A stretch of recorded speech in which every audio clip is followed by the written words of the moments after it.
Hello, everybody. My name is Marsh, and welcome to my review of House of the Dragon Season 1. Let's jump into it.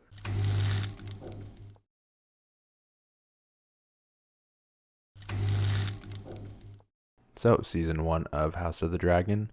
There's going to be minor spoilers in this Season 1 review, so if you haven't seen the season just yet, go ahead and watch it, and feel free to come back to this video. In the meantime, if you could leave a like and subscribe, that'd be greatly appreciated. So, let's jump right into the review. I'm going to go ahead and cover the plot, the characters, and my overall enjoyment of the story, how I thought they did, and we'll go ahead and give you a final verdict as well. So, Season 1, how did they do overall? Starting with the plot, I thought the plot was pretty good. Luckily, it's based off adaptation. They have a strong foundation to go off of with what George R.R. Martin has written. And as far as what I know with a lot of the fans, there were certain things that I know annoyed some of the fan base, but overall they did a pretty good job. I haven't read the books myself, so I can't speak on this as an adaptation per se, so I won't really talk about it as an adaptation going forward, but as a show itself.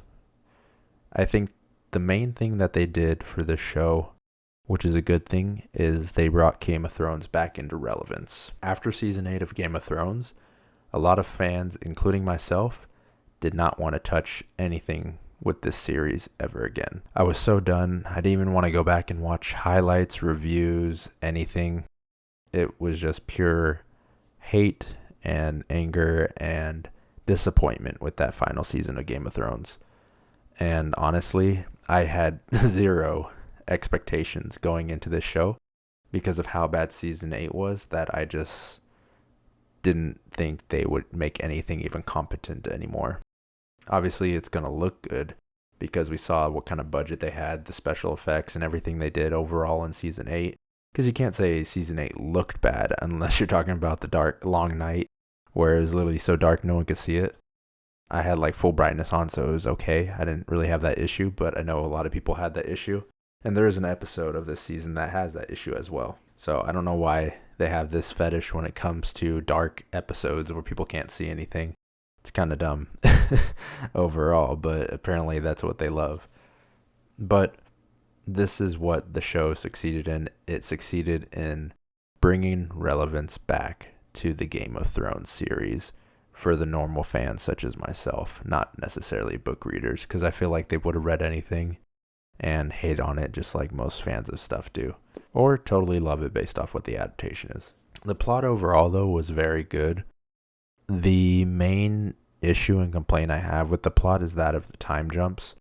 So we started off with everyone very young, and then we had a small time jump to where the king is married to Alicent, and then we had another small time jump to where they're having kids already, and there's like tournaments going on. Everyone's a little bit older. They're trying to marry Rhaenyra off. And then we had another small time jump after Rhaenyra's affair and things like that, and her being promiscuous, to where we have the new actors, and it's a bigger time jump overall. And then there's one more time jump. I think there's 3 or 4 time jumps. I'd have to go back and count them all. But that was the biggest complaint in terms of the plot. I think they did the best they could with it, though, to be honest. Even though they were jumping from one time zone to another, and then they were changing actors for certain characters, it still went through pretty seamlessly, I would say. We picked up with the new actors, and there wasn't much of a drop-off. I still felt like they portrayed their characters properly, and I still knew them based off who they were right away. I was able to pick up on everything. I didn't have an issue with the time jump overall. I think part of that is what they were good at doing with the plot is covering things that are relevant towards the plot. They didn't do a lot of meandering storylines where they go off and look at one thing or look at another thing that's not really important to the story. They were able to stay focused and make sure that each scene they did was prominent, important, and progressed what they were trying to get on the screen.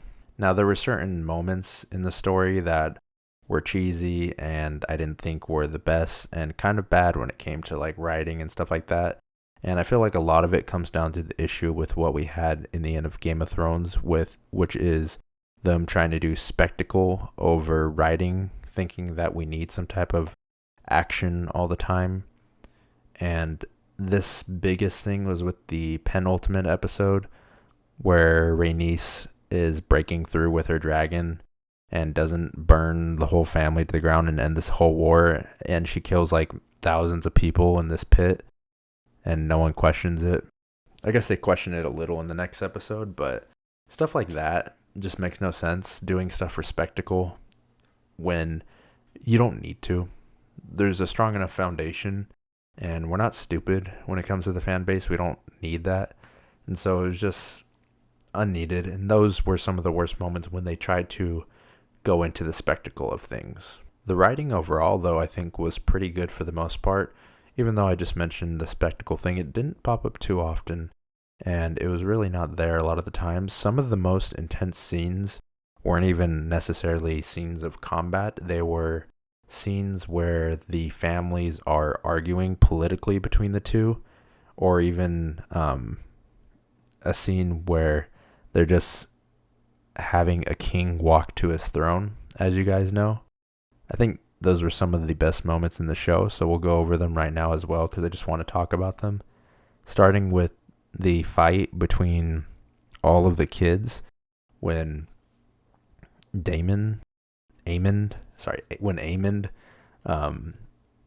takes the dragon from the Balerians' dead wife of Daemon. And so he tames the dragon and he comes back, and then all kids are getting in a fight. They cut out his eye after he threatened to kill one of them with a rock, one of the strong boys. And that whole fight was just so intense for a bunch of kids. And even though they're kid actors, you don't feel like they're kid actors. It just seems so realistic. And then later after that, they go into the scene where Rhaenyra and Alicent are confronting each other. She wants an eye for an eye. She wants to cut out one of the strong boy's eyes. And then she goes and actually tries to attack Rhaenyra with a knife and everything. And it's very intense. That's one of the best moments. But I think the best episode was the second to last episode where the king dies. This is basically the big one that set everything up for the whole show. And some of the best scenes when the king, Viserys, was walking to his throne for his last walk, basically, his last act to go to the throne. That was so emotional, the way he was handling it, because this character has just been so beaten down by his family and everyone else. And this is his last act and the last thing he could do to protect his family, Rhaenyra in this case. And he goes to the throne and does what he needs to do. Daemon chops out the Valyrian guy's head for calling the strong boys bastards, which they are, but no one's supposed to know that, and the king is in denial still until his dying breath, essentially. And so the way that they set that up with the walk to the throne and then the Last Supper, where they're having everyone going there and the families are actually getting along for a moment until the king goes back to his room because he's old and he's feeling bad. That was one of my favorite things, and probably my favorite episode overall and the best episode. And I think it was one of the best things that they did in terms of the show. One thing I didn't like that they did, and they tried to shoehorn in there, though, was the Song of Ice and Fire prophecy. I think it was something that George R. R. Martin told them to do, so I don't think it's something they're doing on purpose. But it's just like a crappy reminder towards what Game of Thrones was, and no one really wants to see that. To be honest, we don't care about Game of Thrones anymore. We want to forget about that. It was just a bad taste in your mouth, so every time they bring it up, it's just really, this again? It's not even in the Fire and Blood books, from what I understand. But I mean, I guess technically you wouldn't know about it because the Fire and Blood books are written from a bunch of maesters' point of view, so how would they ever find out about the prophecy, essentially? So they could put it in there. And so it's not necessarily not canon, but there's no way to say that, so I don't like the choice, but technically they can do it if we're talking about it. Going off from the plot, though, let's go ahead and jump into the characters. The main characters and the spotlight of the show would be Rhaenyra and Alicent, King Viserys, Daemon, and then there's a few other small ones. Sorry, that was a cat. So the impressive thing about the characters, I would say, that they did with the show was handling the characters between the time jumps. They kept the actors for some of it, but the main changes was Alicent and Rhaenyra. and I felt like it was basically seamless between the two. It was believable between the actresses that they had, and the actors, and them switching it over. And so I thought they did really well. And even then, even the younger Allison and Rhaenyra actually really grew on me. And so it was sad when they left, because I was like, oh, we're just getting used to them, and actually like really were enjoying their acting when it came to that. But the new ones were great as well, and they had some of the most intense moments in the show. And really, it is the story between them two, the conflict between basically Alicent's family and Rhaenyra's family, and how they handle that.